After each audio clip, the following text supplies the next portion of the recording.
Welcome to Shameless. Here we explore the transformative power of courage and action. Thank you for joining us today. If you've enjoyed our conversations and you want to have more insightful discussions and hear from other incredible guests, don't forget to hit that like button and subscribe to our channel. Your support helps us to grow and continue bringing this amazing content. Thanks for joining in and enjoy today's episode of Shameless Podcast. Welcome to today's episode. So, Shaun, I've got a question. I was actually just thinking about it the other day. When I was in school, I learned certain things in a very structured way.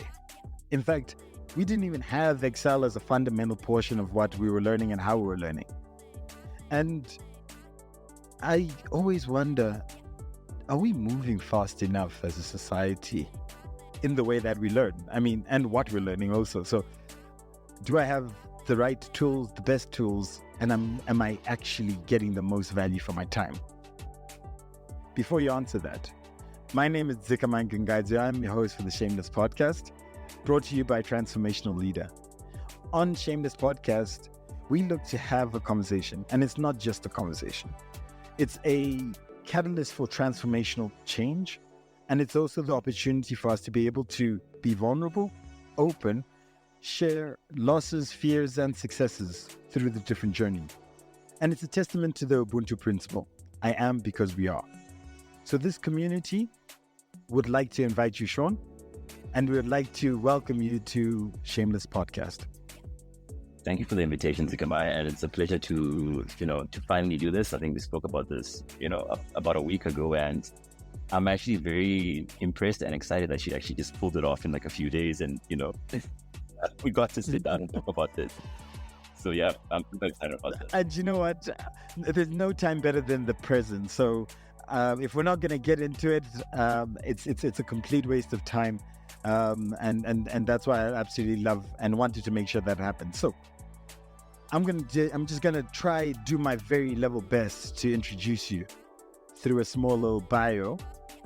And like I said before, if I'm saying it wrong, if I say something wrong, please feel free, correct me. So here we've got Shaun Benjamin, and he is a self-taught, multi-award-winning software engineer with a powerful goal: to unlock Africa's potential through technology. His passion for engineering has driven him to create multiple award-winning solutions that have been adopted globally. As a World Economic Forum cohort member for quality education, Shaun is the leading voice in promoting education technology in Africa. Now, Shaun is not only a founder, but he's also a CTO of It's Learnable and its suite of services, a globally acclaimed software built to bridge the divide and bring the marginalized individuals into the fourth industrial revolution.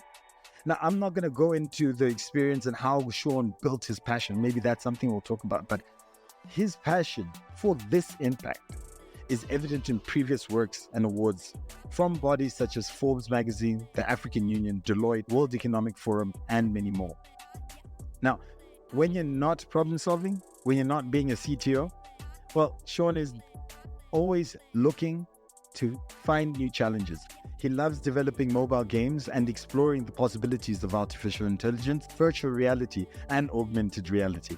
He thrives on mass impact and has developed and implemented technology applications across Africa globally that span lots of different fields such as gaming, AR, VR, IR. That's a lot of R's there and abbreviation, but in gamification, education, sports and culture, and many more. Shaun, thank you so much for joining us on T4L Shameless Podcast. Thank you very much. I really appreciate it. And I think that intro was perfect. I think I couldn't have said it better myself. Now, I stand here and I wonder how, when you say self-taught, please explain to me what that journey looked like, because from self-taught to becoming multi-award winning, what is that journey? Where did it start? Where did it originate? And then how did you teach yourself? I think my journey began when I think my earliest interaction with technology was when back in the day, I was in high school, they had the old Nokia phone, they had a game called Bounce, Nokia phones. And I was so, right. I was so curious that how do people make these games? How does someone actually put together whatever they put together to make this game? I did a lot of research on it, and I figured out that, they had to use something called J2ME, and a lot of coding was involved. And I had no idea what that was. And, I had some time when I was away from school for about a week or so. And I was just at home by myself and, TV and, watching Old Mutual and Liberty Life adverts is not the best way for a young teenager to spend the time at home. So I spent a lot of time on my dad's laptop just Googling how coding works and how software works. And I think I was about 16 at this time. And my sister actually saw that I got a very big keen curiosity about technology, and she bought me this giant book about Java. And I read the first 2 pages. I was like, nah, this is not it. So I did something. This is not what I'm learning at all. So I spent a couple of, months, just doing simpler coding languages like HTML, just studying how they work and etc. And by the time when I went back to that book, I could understand everything. Everything made so much sense. And from there, I just started it was a catalyst for me getting into the technology space. And I just started growing and expanding my knowledge in different coding languages at that time. And when I finally went back to school, I couldn't see anyone, break time after school, I was spending in computer lab, wherever I just see a computer, I just spend my time there instead of hanging out with friends. So that was my first, interaction with technology. And then, went on to finish high school. After finishing high school, I couldn't go to university for a number of reasons, but I tried to get a job in technology and, I couldn't get in. I was lucky enough to have found someone who gave me a test, and based on that, they gave me a test and gave me an hour to complete that task by coding and fixing a bug. And I did it in about 10 minutes. And she was like, "Oh, you hired on the spot." So that was my first interaction with the, business world and, working space and, working with people. I worked there for about 6 months and then, moved to Zimbabwe. That's where I was, doing a lot of my work in. And while I was there, it was very difficult to get a job because if you don't have a degree, you can't prove to people ahead of time that, I'm actually good enough to do what you've asked me to do. And no one would hire me for months at end. So fortunate. So, yeah. Sure. Before you continue on that one, do we find, or have you found that is a very dangerous and probably outdated way to look at things? And I say this because when you look at Google as an example, in this modern day and age, they're not looking for necessarily individuals with degrees or anything. Some people who've hacked some of the most secure spaces and companies are not necessarily people who've gone to school. So how has that essentially shaped the idea that some people, you have to prove yourself so much more?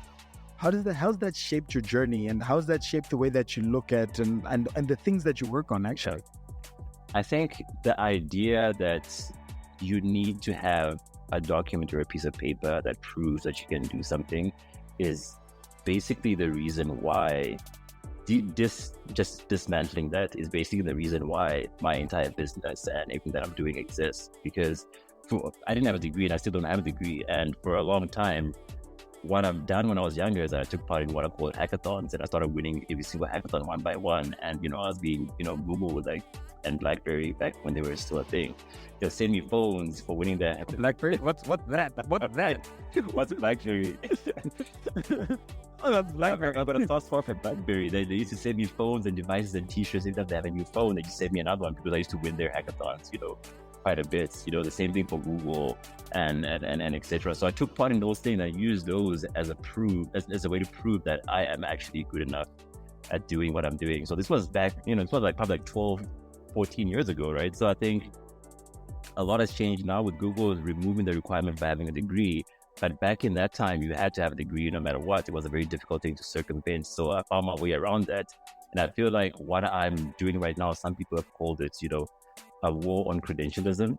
And I feel like, if the shoe fits, it may, if it comes out that way, that maybe that's what it is. And I really strongly feel like, true to what you were saying about, communication and education, I really feel that a lot of Africans have a very hard time articulating their intelligence well. I think standardized testing is overdue for review, because more often than not, you can actually be intelligent, but the fight is proving and showing someone that holds the key to your success or your progress that you actually are intelligent.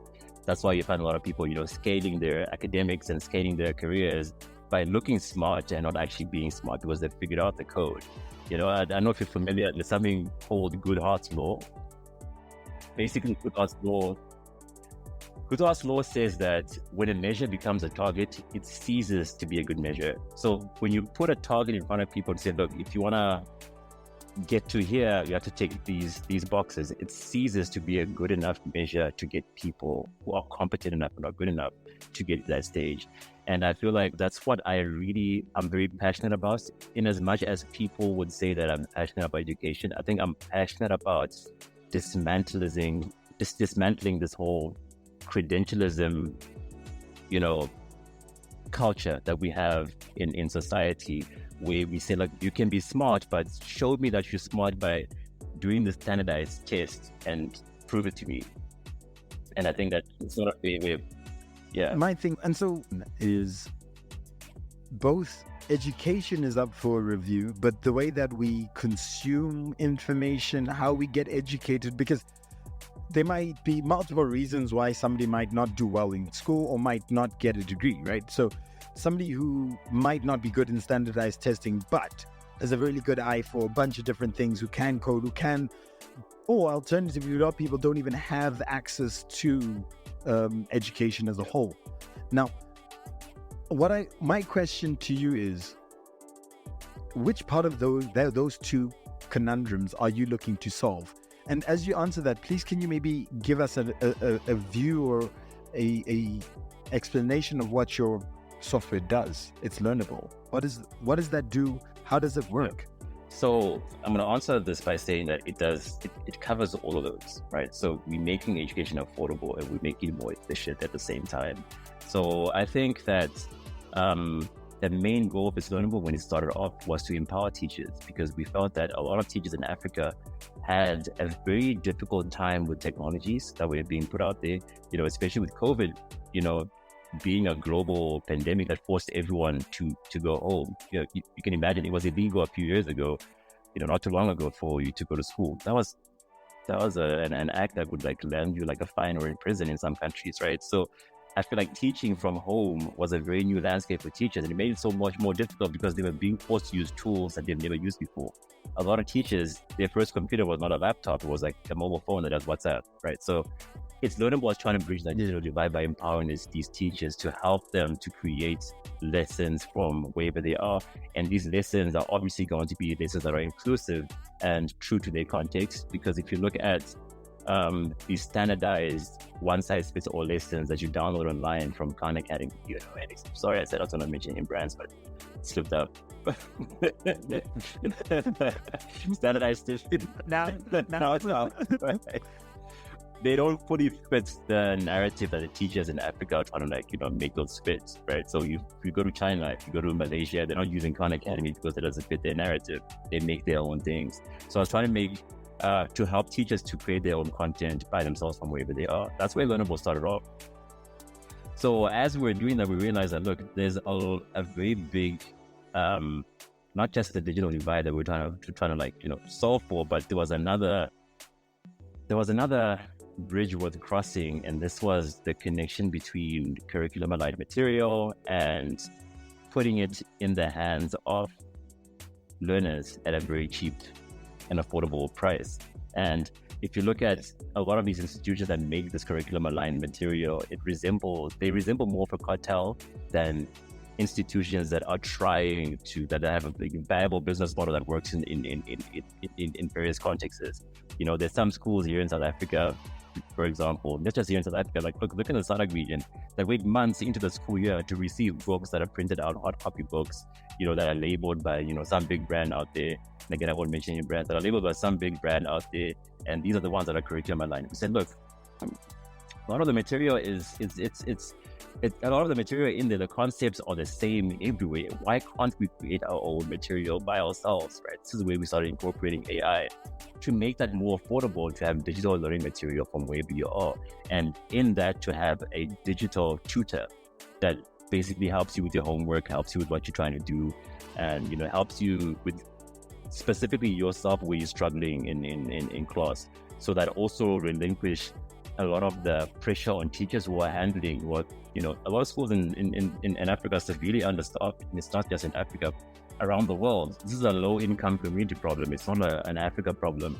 So as those teachers are understaffed, they can't give enough attention to each individual student. So we're using AI to have the students get more attention and, you know, get the right material that they need specifically for them to learn from that. And we're making it very, very affordable and very cheap.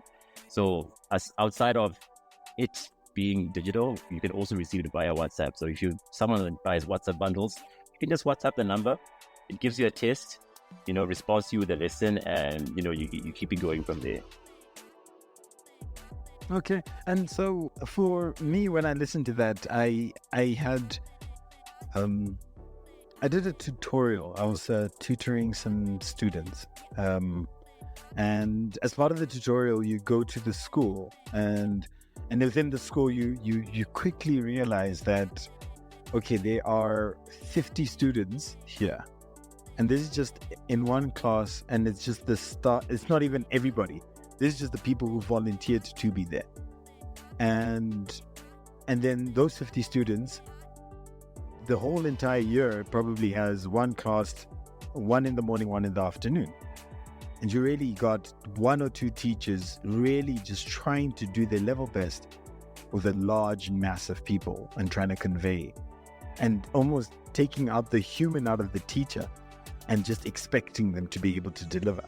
And so when I listen to what you're providing, what you're saying here is that not only does technology, the current technological advancements, provide us the opportunity to touch more souls through education, but it also makes it more affordable to touch those souls. Yeah, exactly. It makes it more affordable. That's right. It makes it more affordable to touch those souls, and to touch those souls in a localized context. Because I think in a localized context too. One big barrier that we face as Africans is that we're not first language English speakers, but the way our standardized testing is set up is from people that are first language English speakers. And I feel that even if you are intelligent in an African school, it's very difficult to express and show your intelligence if you're not very articulate in English, for example.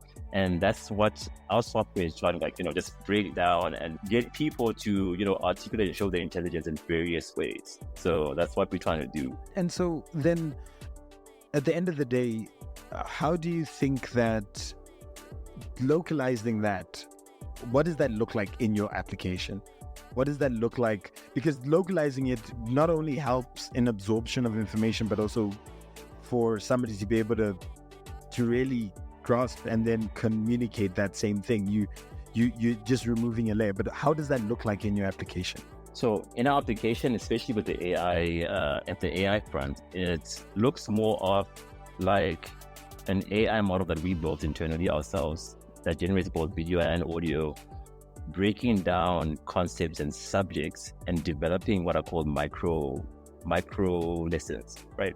To do micro learning. So these are lessons that you can do for 1 minute per day, for example. And these lessons will break down each subject in the most fundamental form, not just in English, but in just about any language of your choice, right? Any African language of your choice. And we have an AI voice model that we've been training for the past, 8 months or so. That's, learning to speak in Tswana, learning to speak in Zulu and Xhosa. And it's not just doing these by learning the languages and how to pronounce words, but it's also articulating itself in the same way that a teacher would articulate themselves to a Tswana speaking student.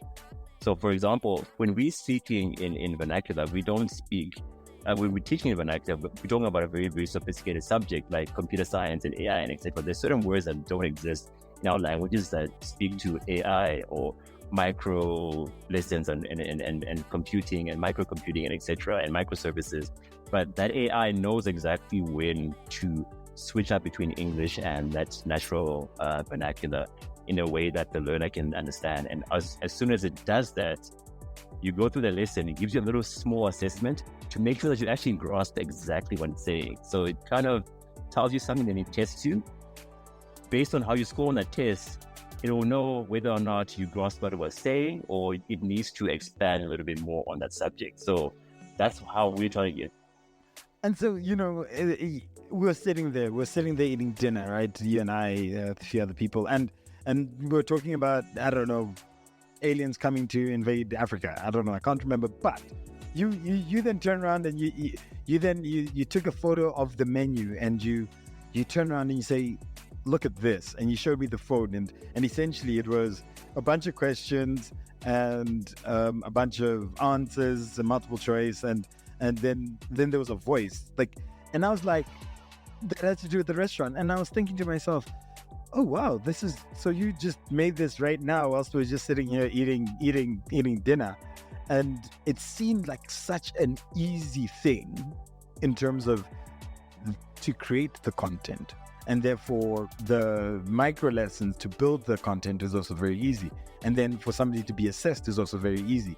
Now, how did you, is your team just a team of 1 or 2 people sitting in a basement, or is it like, how you guys set up? How's your situation sort of set up? So full-time, my team is me full-time, basically, but I have a number of engineers that I've worked with over the years, on various projects that work with me, and they'll also work their own, day jobs. So 90% of the time, it's just me working on this thing, because I think one thing that I really need to put out there is that this was a pipe dream, 8 months ago. This was something that I'll tell my friend, and oh, you've had too much to drink. Oh, there's no way, So I think there he goes again. Yeah. I think this can actually work. And I always try to tell people that the good stuff is in the boring stuff. And I spent months reading white papers on AI, and I've had experience with AI in the past, but not in visual and audio AI. But I spent months just reading white papers, getting to understand it, and writing my own code that trains and runs these models. And lo and behold, in November last year, this model was speaking okay to this, adding and etc. And I was like, oh my goodness, this is actually working. And the only issue that we faced was that it was taking a very long time. That's why it hasn't launched since November last year. It was taking a very long time to make a piece of audio and a piece of video. So I always tell people, look, if you want to call yourself a software engineer, you can't just write code. You need to know the entire technology stack, how to optimize it and make it work in the entire ecosystem.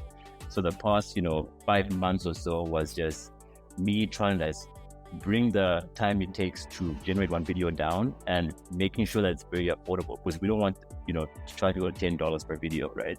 It has to be super duper cheap at some ridiculous amount. And we're actually looking at about $5 unlimited videos, which is the most competitive price. If you look at our competitors, not our competitors, but if you look at people that do the same thing, such as Heijin and whoever, will charge you $1 per minute for a video, and in doing that, are still making a loss, right? So our algorithm is actually more competitive than that, and it's it's very lean, it's very affordable, it's very quick as well.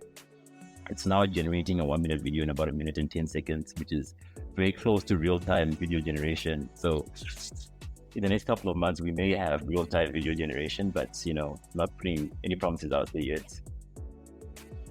Well, no, you said it here, and I'm expecting you to come back and show us in 1 month. You said a month and a half? Was that what you said? No, I'll be cool. Yeah, no, give it a month and a half. Yeah, approximately. Approximately. Cool. I'm holding you to that. But then, Shaun, a journey of an entrepreneur who's a founder, a CTO, somebody who's in the ed space and who's been driven by the ed space as a function of trying to really push the dial and transform Africa. What are some of the biggest challenges that you've had through this journey? I think some of the biggest challenges that I've had is being on the same page as the people we're talking to. I think a lot of policymakers and people that are working, that are making these decisions to make my technology possible in Africa are reading things that have already happened before, not things that are about to happen. They're not very well versed in that. And yeah, things that are inevitably going to happen. They're not very well versed in that. And I'd like to quote, there's a guy named Israel Adesanya. He's a MMA fighter. He spoke about how when he's fighting in MMA, he's not trying to hit the guy where he is, but he's trying to hit you where you're going to be. So if I start swinging over here, I can see it from your feet. You're about to move this side, and so I'm going to adjust my punch in that way. And I feel like a lot of Africans, in the way that we are doing our decision making and prioritization, we're trying to hit people where they are right now. So people are becoming versed in LLMs, in AI, now going forward. But to people that are making this technology, it's not technology of the past, right? ChatGPT, they have the ChatGPT 4 out right now, but they're toying around with ChatGPT 7. That's what they're looking at, right? And I feel like when I came up with the concept of, doing videos and audio via AI, it was like, no, why aren't you doing an LLM? That's what we're doing right now. I said, no, by the time we finish this, video is going to be the big thing. And lo and behold, Sora came out about less than a month ago, and we're about to release ours, and we're just at the cusp of AI video generation and audio generation as we go forward. OpenAI just actually did the audio thing about a week ago. They had an audio model, and they said that we're not releasing it, and etc. And we have our audio model that, says Akere and that says Ariye, that we're releasing, that says Abantu and Ubuntu, right? That we're releasing, in the next couple of weeks, and it's already ready. So that's what we've been trying to do. So I think that was the biggest challenge for me, is people are thinking about what's happening now, not about what's about to happen. So it makes it very difficult to collaborate and be on the same page, right? So that was my biggest challenge. Outside of funding is another major one. I was going to say, so you got your funding, I was going to say your funding's already locked down, but so which one is more, the funding or being on the same page? I think being on the same page leads to funding. So they both work together. And I feel that I've been very fortunate to have been, allowed and to find myself in certain circles, not just here in Africa, but global circles that understand what we're talking about, and they've been more than happy to push and help me to get to where I need to get to. So hold up. So you didn't say it, but you kind of said it. So you're trying to tell me that this African-based future thinking technology that is looking to seize artificial intelligence is being funded by people outside of Africa. Is that what I've just heard right now? So at the moment, at the moment it's being funded from people outside of Africa, but that's mainly to make sure to prove the concept, right? Because I feel like the difference with like what I was alluding to earlier on, the difference with funding in Africa and funding from outside of Africa is that we were allowed to make mistakes with that funding. The funding in Africa is like, no, where's the proven tried concept? Okay, we'll give you some money for the proven tried concept. But these proven tried concepts are not going to take you to the age of technological advancements. They're not going to make you competitive in the technological landscape. So it's a bit of both. But once we have this, done and dusted, we are, obviously going to get a lot of local funding, both with international funding. Because another thing that I really need to highlight is that, when you talk about resources and funding in technology, you can't speak about it without talking about Silicon Valley. Silicon Valley is the biggest funder of technology anywhere in the world. So you can't compete without including Silicon Valley in your funding. There's a saying amongst startup founders in Africa, and that's that African unicorns are not made in Africa. African unicorns are made in Silicon Valley. That's why you find all the unicorns from Africa are actually based in Silicon Valley, because that's where the funding and the resources come from to do that. And look, and I appreciate that, and it's probably the side in me that is more combative than it is collaborative. When I say, I would love to see more out of African funding, and to be able to take the risks and to be able to look to push the dial forward. Because at the end of the day, if we don't believe in ourselves, if we don't believe in our future, if we don't believe in the people that are trying to make it happen for us in a localized context, then who is? Yes, fine, some guy from all the way in Silicon Valley is going to come here, but he's not coming here for free. He's going to be here and he's going to look to get what he's going to need to get. So, that's going to take me straight into my quote, and then I'm going to wrap this up. But the quote for today is, The future belongs to those who prepare for it today. And the reason why I thought that was so important and so impactful is because some of the things that you're talking about right now, it's about educating the masses, educating Africans, educating people within a local context. And you're doing it in a way that prepares us for the future. And you're using tools of the future to be able to do that. Now, for me, the thing about hitting people where they are, yeah, you're going to miss. But the reality is that what you're trying to put forward in terms of a solution, in terms of opportunities for people, are something that allows for us to hit the problem of both education, access to education, in the space that it's going to be, with the tools that are also going to be available.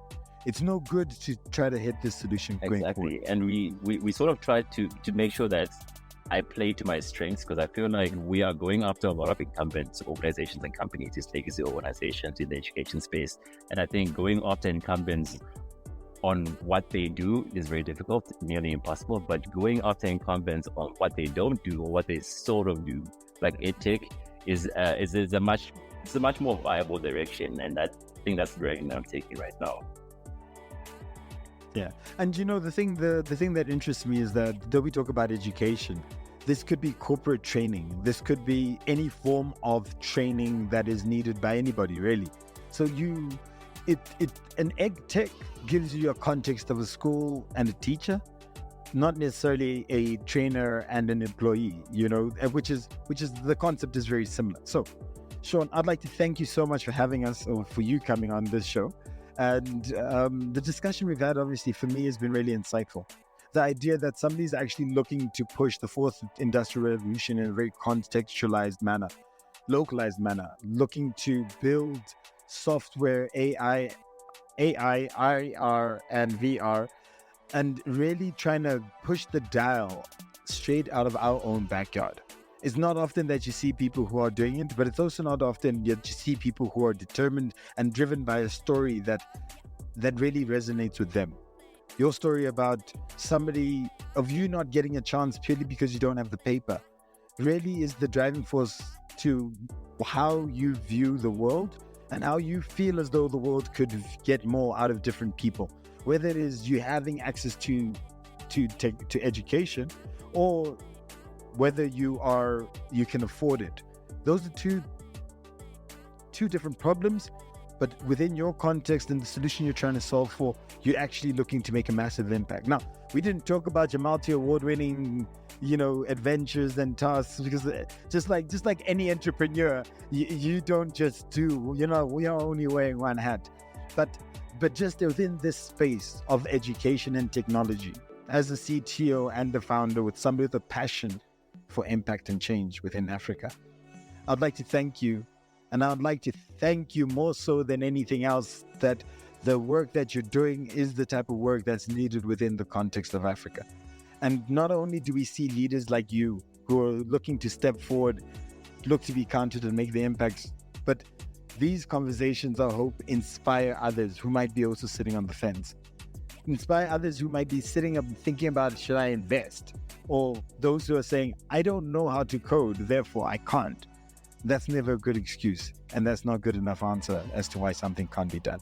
Shaun, you're a living role model of what transformational leadership looks like, and would like to thank you for joining us. Thank you so much, Dzikamai. I really appreciate it being your podcast, and I think the Shameless podcast is doing some great work. I think giving people like myself and other people that are actually doing the work attention is, I think it's a very, very big task that a lot of people are not doing it for people, because I think there's a lot of money and to be made by, labeling and profiling the usual suspects, but there's not a lot of money and resources being put to labeling people that actually, got their head down doing the work. And I really appreciate you for taking the initiative. Say like, look, I want to do this, and this is what I'm going to highlight. And I think it's got a very, very, it's got a story to tell, and I'm sure it's going to be a story for another podcast that she'll be on. But I think there's going to be a very big story to tell there. Thank you for that. Shaun, thank you very much. From us, would like to thank you and have a great day. Thank you so much. Have a good one. Cheers.